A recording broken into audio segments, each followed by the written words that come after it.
कि मैं डंके दी चोट दे it is with conviction that I say, it is with clarity that I say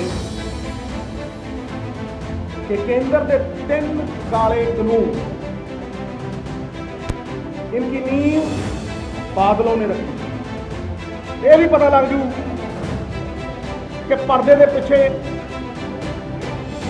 game की चलती सी, अज पर्दा फाश किथे अपने किसान के लिए अगर वो डिफॉल्ट करता तो 1 महीने की सजा ते 5,000 तो 5 लाख का जुर्माना। नमस्कार, आप देख रहे हैं राष्ट्रीय खबर टीवी और मैं हूं आपके साथ ललिता जामवाल।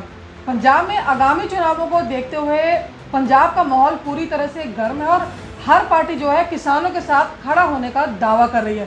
वहीं ऐसे में आज पंजाब कांग्रेस अध्यक्ष नवजोत सिंह सिद्धू ने शिरोमणि अकाली दल पर बड़ा हमला बोला है। उन्होंने कहा है कि बादलों ने ही 3 कृषि कानूनों की यानी कि काले कानूनों की, जो उन्होंने कहा है कि काले कानूनों की नींव जो है वो रखी है और वो ही किसानों के असली गुनाहगार हैं। आइए जानते हैं सिद्धू ने पत्रकार सम्मेलन में क्या कुछ कहा। कि मैं डंके दी चोट दे उत्ते it is with conviction that I say, it is with clarity that I say कि केंद्र के 3 काले कानून इनकी नींव बादलों ने रखी। इनके ब्लूप्रिंट से सेध लेके, दिशा निर्देश लेके सेंटर की मोदी सरकार ने ये तीनों काले कानून बनाए। नीति निर्माता इन 3 काले कानूनों के बादल हैं।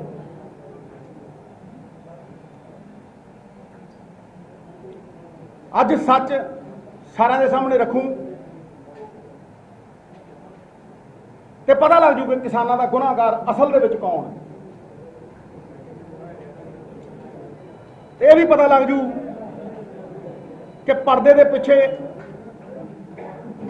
गेम की चलती सी, अज पर्दा फाश भी कर।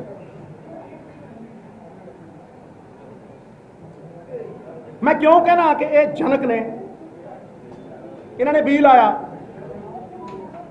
इन्होंने काले कानूनों का,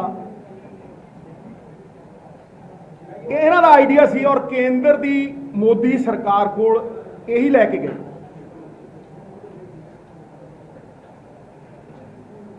पहला इन्हों पंजाब च लागू किया गया, फिर मोदी सरकार को पूरे देश में लागू करवाए। आई से कैटेगोरिकली मैं तथ्य पेश करदा। 2013 में एक separate contract farming act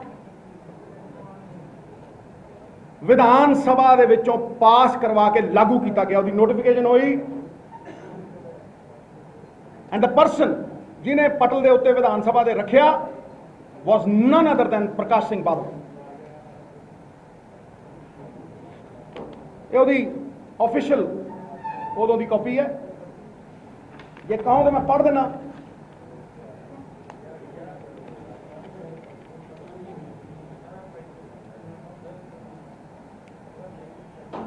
the Punjab contract farming bill 2013 2013 मानयोग स्पीकर हुण मुख मंत्री जी पंजाब ठेके के आधार पर की जाने वाली खेतीबाड़ी बिल 2013 पेश करना।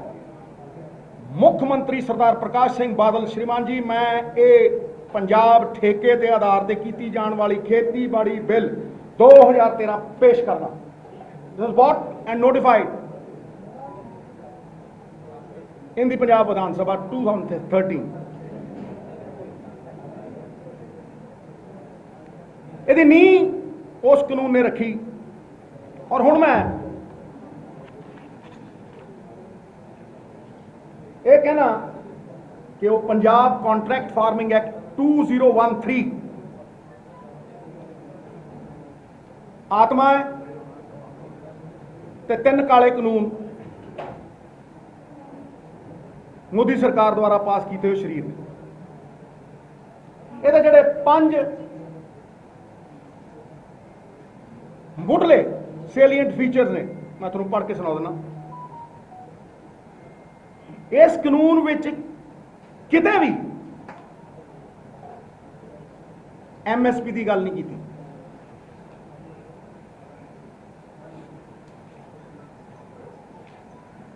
कि कॉरपोरेट किसान की फसल MSP तो घट खरीद नहीं सकता, उन्होंने पूरी तरह आधार दिता गया कि वह MSP तो थले खरीद लवे, मार्केट तो घट खरीदण का लाइसेंस एक तरह का। ਇਹਦੇ ਨਾਲ ਤੁਸੀਂ ਸਭ ਤੋਂ ਵੱਡੀ ਗੱਲ ਦੇਖੋ, ਜਿੱਥੋਂ ਇਹਨਾਂ ਦੀ ਇੰਟੈਂਟ, ਇਹਨਾਂ ਦੀ ਨੀਅਤ ਔਰ ਮਨਸ਼ਾ ਸਾਫ਼ ਹੁੰਦੀ ਹੈ, ਉਹ ਇਹ ਹੈ ਕਿ 108 ਫਸਲਾਂ ਦਾ ਸ਼ਡਿਊਲ ਲਾਇਆ ਗਿਆ ਨਾਲ। 108 ਫਸਲਾਂ ਦਾ, ਜਿਹੜੇ MSP ਦੀਆਂ ਗੱਲਾਂ ਕਰਦੇ ਨਾ ਅੱਜ, 108 ਫਸਲਾਂ ਦਾ ਸ਼ਡਿਊਲ ਨਾਲ ਲਾਇਆ ਗਿਆ।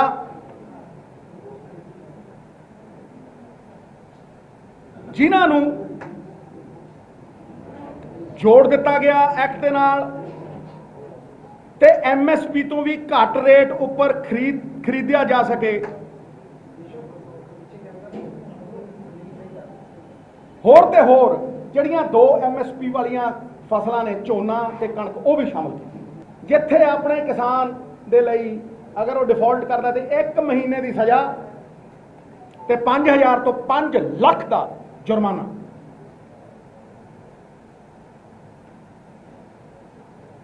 ਇਹਨਾਂ ਨੇ ਕੀ notified, passed in the Vidhan Sabha।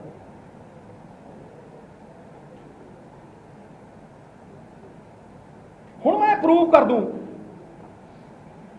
ਤੱਥਾਂ ਦੇ ਉੱਤੇ ਆਧਾਰਿਤ, ਤਰਕ ਨਾਲ, logic. I prove it to you ਕਿ ਜਿਹੜੇ ਕਾਨੂੰਨ ਨੇ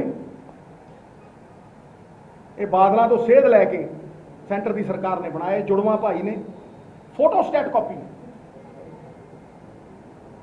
ਜਿਹੜਾ ਸੈਂਟਰ ਦੇ 3 ਕਾਲੇ ਕਾਨੂੰਨ ਨੇ, ਫੋਟੋਸਟੈਟ ਕਾਪੀ ਨੇ ਇਹਨਾਂ ਦੇ। ਮੈਂ ਤੁਹਾਨੂੰ 10 ਪੁਆਇੰਟ ਦਊਂ, ਤੁਹਾਨੂੰ ਪਤਾ ਲੱਗ ਜੂ ਵੀ they are the photostat copy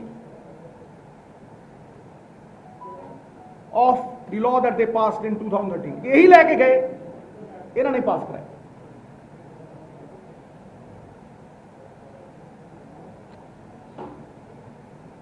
ਇੱਕ ਮੂੰਹ ਦੋ ਅੱਖਾਂ ਵੀ ਕਹਿ ਸਕਦੇ ਆ। ਤਾਂ ਹੀ ਮੈਂ ਕਹਿੰਦਾ ਇਹਨਾਂ ਨੂੰ ਵੱਡਾ ਫਰਾਡ ਦੁਨੀਆ ਜੰਮਿਆ ਨਹੀਂ, ਸਾਨੀ ਨਹੀਂ ਕੋਈ। ਮੁੱਢ ਬੰਨਿਆ ਇਹਨਾਂ ਨੇ ਕਿਸਾਨੀ ਮਾਰਨ ਦਾ। ਤੁਹਾਨੂੰ ਸੈਕਸ਼ਨਾਂ ਦੇ ਨਾਲ ਦੱਸੂ ਭਈ ਇਹ ਸਕੇ ਭਾਈ ਕਿਵੇਂ ਨੇ, ਇਹ ਫੋਟੋਸਟੈਟ ਕਿਵੇਂ ਨੇ, ਇਹ ਬਲੂਪ੍ਰਿੰਟ ਤੋਂ ਕਾਨੂੰਨ ਬਣੇ ਕਿਵੇਂ, ਸੈਕਸ਼ਨਾਂ ਦੇ ਨਾਲ ਦੱਸੂ। There are two sides of the same coin। नीति निर्माता बादल, नीति निर्माता, कॉन्सेप्ट बादल का। नंबर 1 ये संविधान है, ये कानून है। हुण मैं इन्होंने बड़े राजपाश, ऑल पार्टी मीटिंग हुई मित्र प्यारिओ, सारिया पार्टियां बुलाया गया इत्थे, प्रेस कॉन्फ्रेंस हुई, रेजोल्यूशन पिया, 3 फार्म लॉज का। और मैं थोड़ा इन्हों की मोडस ऑपरेंडाई दस रहा, मोडस ऑपरेंडाई ये कितना फंक्शन करते, मोडस ऑपरेंडाई। सुखबीर ने विड्रॉ की, इन्हें पूछ लो।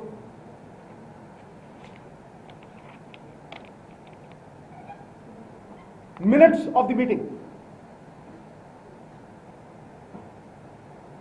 Sukhbir Singh Badal favored the ordinances, opposed the resolution, arguing that there was nothing wrong in the ordinance, describing the ordinances as pro-farmer and aimed at encouraging competition. Let him deny it. On record. On record. फिर press conference कीतियां, सोले गाए आनी सी ਜਦੋਂ ਇਹਨਾਂ ਦੇ ਕਾਨੂੰਨ ਫੋਟੋਸਟੈਟ ਲਾ ਕੇ ਛਾਪਤੇ ਲੈ ਕੇ ਹੀ ਗਏ ਸੀ ਛਣ ਭਾਈ ਸੋਲੇ ਤੇ ਗਾਣੇ ਸੀ, ਵਾਹ ਜੀ ਵਾਹ, ਛਾਣੇ ਫੜੇ ਟਕ ਟਕ ਟਕ ਟਕ ਟਕ ਟਕ ਸੋਲੇ ਗਾਏ। ਫਿਰ ਪ੍ਰਕਾਸ਼ ਸਿੰਘ ਬਾਦਲ ਸਾਹਿਬ ਨੇ ਵੀਡੀਓ ਅਪਲੋਡ ਕੀਤੀ, देख लो, थोनू दिखाऊँ अज क्यों भी है वो प्रोजैक्टर, आओ देख थोनू दिखाऊँ इत्थे भज्जन नहीं दिंदा अज, भज मित्रा भज किधर नूं भजदा, भज्जन नहीं दिंदा। फिर 3 सितंबर ਨੂੰ ਸਰਦਾਰ ਪ੍ਰਕਾਸ਼ ਸਿੰਘ ਬਾਦਲ ਨੇ ਆਪਣੀ ਵੀਡੀਓ ਅਪਲੋਡ ਕੀਤੀ ਤੇ 7 ਸਤੰਬਰ ਨੂੰ ਹਰਸਿਮਰਤ ਬਾਦਲ ਨੇ ਆਪਣੀ ਵੀਡੀਓ ਅਪਲੋਡ ਕੀਤੀ ਤੇ ਰਾਜਦੀਪ ਸਰਦੇਸਾਈ ਵਾਲੀ ਇੰਟਰਵਿਊ ਕੱਢ ਕੇ ਦੇਖ ਲਓ ਕੀ ਬੋਲਦੀ ਹੈ। ਕਹਿੰਦੀ ਮੈਂ ਤੇ ਸ਼ੁਰੂ ਤੋਂ ਹੀ ਕਾਨੂੰਨਾਂ ਦੇ ਹੱਕ 'ਚ ਇਹਦੇ ਫਾਰਮਰ ਖਿਲਾਫ ਨੇ, ਉਹਨੂੰ ਸਮਝ ਨਹੀਂ ਆਈ। ਹਾਂਜੀ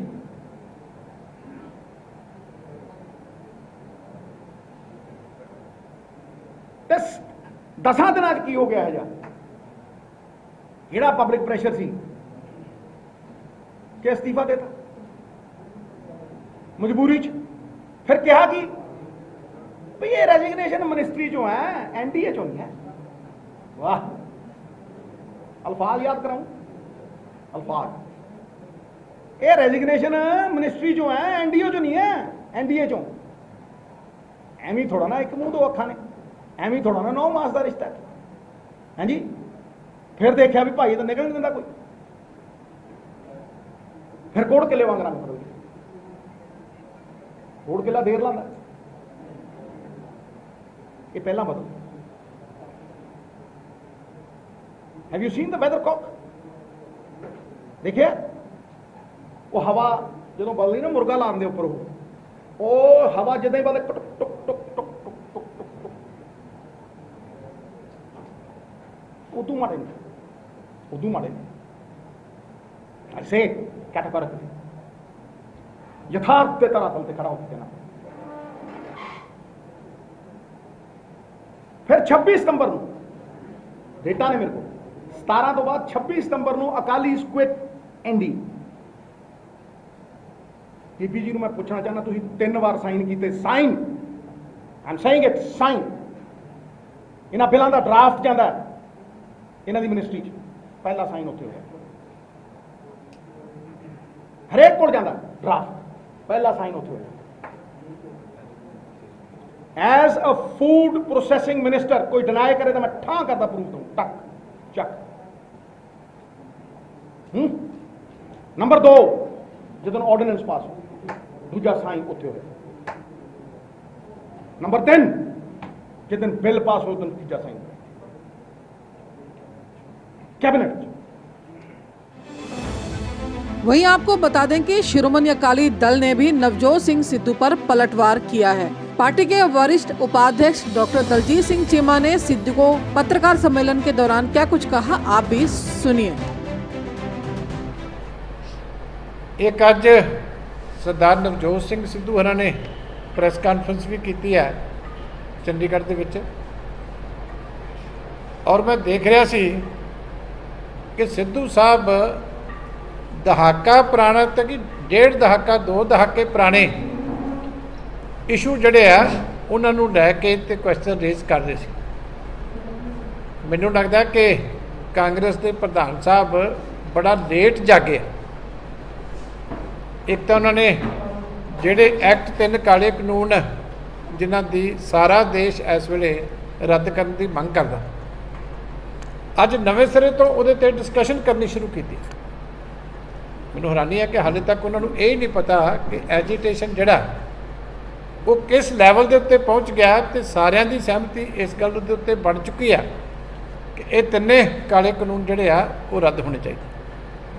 पर सिलेक्ट नहीं हैगा। असी बड़ी बारी ये चीज़ जी है विधान सभा के अंदर भी बाकी थावां के उत्ते भी असी ये स्पष्ट कर चुके। जदों ऑर्डीनेंस पास होया सी उस दिन बीबा हरसिमरत कौर बादल ने बतौर कैबिनेट मंत्री अंदर कैबिनेट इतराज़ किया सी। फिर प्राइम मिनिस्टर ने जी एग्रीकल्चर मिनिस्टर की ड्यूटी लाई तो तोमर साहब ने प्रेस कॉन्फ्रेंस करके जो MSP का उस वेले सी कि MSP इहदे नाल नहीं बंद होगी, वो तौखला उदों उन्होंने दूर करने की कोशिश की। उस तो बाद असी उन्होंने जो पंजाब के किसानों का व्यू सी वो उन्होंने सामने रखा सी ते चंडीगढ़ आके भी उन्होंने प्रेस कॉन्फ्रेंस करके ये किया। फिर असी किसान यूनियन नाल भी सारी नाल मीटिंग की, अज कल्ले कल्ले यूनियन के नाल बुला के उगराहा साहब भी मैनूं याद है उस वेले साडे पार्टी दफ्तर आए सी। इन्हां दे नाल बनाउण तो बाद एक राय बनी सी ਕਿ ਇਹ ਸਾਡੇ ਹੱਕ 'ਚ ਨਹੀਂ ਹੈ। ਤੇ ਇਹਦਾ ਤਹਿਤ ਉਹਨਾਂ ਨੇ ਸਾਨੂੰ ਵੀ ਕਿਹਾ ਸੀ ਕਿ ਤੁਹਾਨੂੰ ਵੀ ਇਹੀ ਸਟੈਂਡ ਲੈਣਾ ਚਾਹੀਦਾ ਹੈ ਕਿ ਇਹ ਰੱਦ ਹੋ। ਉਹ ਚੀਜ਼ ਅਸੀਂ ਜਾ ਕੇ ਉਹਨਾਂ ਦੀ ਸਰਕਾਰ ਨੂੰ ਕਨਵੇ ਕੀਤੀ ਸੀ। ਪਹਿਲਾਂ ਉਹਨਾਂ ਨੇ ਸਾਨੂੰ MSP ਦੀ ਲਿਖਤੀ ਗਰੰਟੀ ਵਾਸਤੇ ਲੈਟਰ ਲਿਖ ਕੇ ਦਿੱਤਾ ਸੀ, ਉਹ ਅਸੀਂ ਜਥੇਬੰਦੀਆਂ ਨੂੰ ਦਿੱਤਾ ਸੀ। ਉਸ ਵੇਲੇ ਅਸੀਂ ਭਾਈਵਾਲ ਸੀ NDA ਦੇ, ਔਰ ਸਾਡੀ ਡਿਊਟੀ ਸੀ ਕਿ ਜੇ ਕਿਸੇ ਤਰੀਕੇ ਇਹਦੇ 'ਚ ਅਮੈਂਡਮੈਂਟ ਦੀ ਲੋੜ ਹੈ, ਕੁਛ ਹੋਰ ਲੋੜ ਹੈ, ਕਿਉਂਕਿ ਉਹਨਾਂ ਨੇ ਵੀ ਸਾਨੂੰ ਅਸ਼ੋਰ ਕੀਤਾ ਸੀ ਕਿ ਇਹ ਹਾਲੇ ਜਦੋਂ ਪਾਰਲੀਮੈਂਟ ਵਿੱਚ ਜਾਏਗਾ ਤਾਂ ਜੋ ਤੁਸੀਂ ਤਬਦੀਲੀ ਚਾਹੁੰਦੇ ਹੋ ਇਹਦੇ 'ਚ ਹੋ ਜਾਏਗਾ। ਉਦੋਂ ਡਿਸਕਸ਼ਨ ਸਟੇਜ ਦੇ ਉੱਤੇ ਸੀ। ਜਦੋਂ ਡਿਸਕਸ਼ਨ ਦੀ ਸਟੇਜ ਤੇ ਹੁੰਦਾ ਉਦੋਂ ਤੁਸੀਂ ਜੋ ਉਹ ਤੁਹਾਨੂੰ ਕਹਿੰਦੇ ਸੀ ਕਿ ਇਹਦਾ ਮਤਲਬ ਇਹ ਹੈ, ਉਹ ਅਸੀਂ ਕਿਸਾਨਾਂ ਨੂੰ ਸਮਝਾਉਂਦੇ ਸੀ, ਜੋ ਕਿਸਾਨ ਸਾਨੂੰ ਦੱਸਦੇ ਸੀ ਉਹ ਅਸੀਂ ਉਹਨਾਂ ਨੂੰ ਸਮਝਾਉਂਦੇ ਸੀ। ਡਿਬੇਟ ਡਿਸਕਸ਼ਨ ਇਸੇ ਤਰ੍ਹਾਂ ਹੀ ਚੱਲ ਜਾਂਦੀ। ਜਦੋਂ ਫੈਸਲਾ ਲੈਣਾ ਸੀ ਪਾਰਲੀਮੈਂਟ ਦੇ ਵਿੱਚ, ਉਸ ਦਿਨ ਅਸੀਂ ਉਹਨਾਂ ਨੂੰ ਆਪਣਾ ਵਿਊ ਪੁਆਇੰਟ ਕਨਵੇ ਕਰ ਦਿੱਤਾ ਸੀ ਕਿ ਅਸੀਂ ਸਾਰੀ ਜੋ ਅਸੀਂ ਹੇਠਲੇ ਲੈਵਲ ਤੇ ਡਿਸਕਸ਼ਨ ਕੀਤੀ ਆ, ਉੱਥੋਂ ਸਾਡਾ ਫੈਸਲਾ ਹੋ ਗਿਆ ਕਿ ਇਹ ਨਹੀਂ ਆਉਣਾ ਚਾਹੀਦਾ, ਤੁਸੀਂ ਇਹਨੂੰ ਡੈਫਰ ਕਰੋ ਜਾਂ ਸਿਲੈਕਟ ਕਮੇਟੀ ਨੂੰ ਭੇਜ ਦਿਓ। ਉਹਨਾਂ ਨੇ ਨਹੀਂ ਕੀਤਾ ਤੇ ਫਿਰ ਅਸੀਂ ਵਿਰੋਧ ਕੀਤਾ, ਉੱਤੋਂ ਅਸਤੀਫਾ ਦਿੱਤਾ, ਬਾਅਦ 'ਚ NDA ਤੋਂ ਨਾਤਾ ਤੋੜਿਆ। ਇਸ ਕਰਕੇ ਸਾਰੀ ਹਿਸਟਰੀ ਲੇਟ ਜਿਹੜਾ ਉਸ ਇਸ਼ੂ ਦੇ ਉੱਤੇ ਇੱਕ ਕਲਾਜ਼ ਪੜ੍ਹ ਕੇ ਤੇ ਉਹਦਾ ਜਿਹੜਾ ਪੰਜਾਬ ਦੇ ਲੋਕਾਂ ਨੂੰ ਸਮਝਾ ਕੇ ਕੀ ਸਾਬਤ ਕਰਨਾ ਚਾਹੁੰਦੇ ਆ ਆਪਣੀ ਲਿਆਕਤ ਦਾ, ਇਹ ਮੈਨੂੰ ਜਿਹੜੀ ਆ ਉਹ ਗੱਲ ਸਮਝ ਨਹੀਂ ਆਉਂਦੀ। ਕਿਉਂਕਿ ਪਹਿਲਾਂ ਮੁੱਖ ਮੰਤਰੀ ਸਾਹਿਬ ਸਾਲ ਲੇਟ ਜਾਗੇ, ਫਾਰਮ ਹਾਊਸ 'ਚ ਆਰਾਮ ਫਰਮਾਉਂਦੇ ਰਹੇ, ਤੇ ਹੁਣ ਆ ਕੇ ਜਦੋਂ ਹੁਸ਼ਿਆਰਪੁਰ ਰੈਲੀ ਕਰਨ ਗਏ ਤੇ ਉਸ ਦਿਨ ਕਹਿੰਦੇ ਕਿ ਪੰਜਾਬ ਦਾ ਬਹੁਤ ਵੱਡਾ ਨੁਕਸਾਨ ਹੋ ਗਿਆ। 1 ਸਾਲ ਪਹਿਲਾਂ ਉਹਨਾਂ ਨੂੰ ਨਹੀਂ ਪਤਾ ਲੱਗਿਆ ਮੁੱਖ ਮੰਤਰੀ ਸਾਹਿਬ ਨੂੰ ਕਿ ਇਹਦੇ ਨਾਲ ਅੰਦੋਲਨ ਦੇ ਨਾਲ ਪੰਜਾਬ ਦਾ ਕਿੰਨਾ ਨੁਕਸਾਨ ਹੋ ਰਿਹਾ। ਹੁਣ ਜਾਗੇ, ਉਸ ਦਿਨ ਹੁਸ਼ਿਆਰਪੁਰ ਪਹਿਲੀ ਵਾਰੀ ਗਏ ਤੇ ਉਹਨਾਂ ਨੂੰ ਪੰਜਾਬ ਜਾ ਕੇ ਪਤਾ ਲੱਗਿਆ ਕਿ ਪੰਜਾਬ ਦਾ ਬਹੁਤ ਵੱਡਾ ਇਸ ਅੰਦੋਲਨ ਨਾਲ ਨੁਕਸਾਨ ਹੋ ਗਿਆ। ਤੇ ਜਦੋਂ ਆਲ ਪਾਰਟੀ ਮੀਟਿੰਗ ਦੇ ਵਿੱਚ ਅਸੀਂ ਉਸ ਵੇਲੇ ਬੇਨਤੀ ਕੀਤੀ ਸੀ ਕਿ ਸਾਰੀਆਂ ਪਾਰਟੀਆਂ ਨੂੰ ਨਾਲ ਲੈ ਕੇ ਤੁਹਾਨੂੰ ਪ੍ਰਧਾਨ ਮੰਤਰੀ ਦੇ ਕੋਲ ਜਾਣਾ ਚਾਹੀਦਾ ਤੇ ਇਹ ਤਿੰਨੇ ਕਾਲੇ ਕਾਨੂੰਨ ਰੱਦ ਕਰਾਉਣ ਵਾਸਤੇ ਪਹਿਲ ਕਰਨੀ ਚਾਹੀਦੀ ਹੈ, ਸਾਨੂੰ ਦਬਾਅ ਪਾਉਣਾ ਚਾਹੀਦਾ, ਤੇ ਉਦੋਂ ਮੁੱਖ ਮੰਤਰੀ ਸਾਹਿਬ ਸੁੱਤੇ ਰਹੇ। ਇਸ ਕਰਕੇ ਪ੍ਰਧਾਨ ਸਾਹਿਬ ਵੀ ਜਿਹੜੇ ਕਾਂਗਰਸ ਦੇ ਹੁਣ ਜਾਗੇ ਆ ਤੇ ਮੁੱਖ मंत्री साहब एक दिन पहला जागे। ताज़ा खबरों से जुड़े रहने के लिए सब्सक्राइब करें राष्ट्रीय खबर टीवी और बेल आइकन दबाना ना भूलें।